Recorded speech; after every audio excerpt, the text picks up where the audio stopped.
Une partie de tennis sous tension, c'est l'improvisation proposée par François et Hamid. Il n'y paraît rien, mais en 2017, François a subi un AVC. Depuis, il est atteint d'aphasie. Il peine à se faire comprendre, s'isole. Alors pour s'en sortir, 2 heures par semaine, il fait du théâtre, un moment où son handicap n'est plus un complexe. Le théâtre, c'est un moment d'expression magique. Je peux jouer quelque chose de grave, mais être joyeux à l'intérieur. Et c'est pour ça que je continue.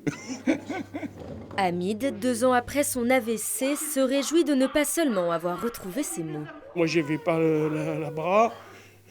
J'avais comme ça, la paralysie, j'étais aphasique, je parle bien, énorme progrès. En ronde ou par groupe, entre chaque réplique, les comédiens s'échangent rires et regards complices. Tous se prêtent au jeu sans craindre d'être jugés.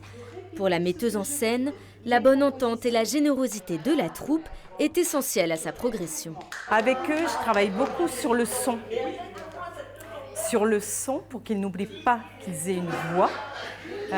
Sur le mouvement, même si certains sont paralysés soit à droite, soit à gauche, qu'ils n'oublient pas qu'ils aient quand même 2 côtés.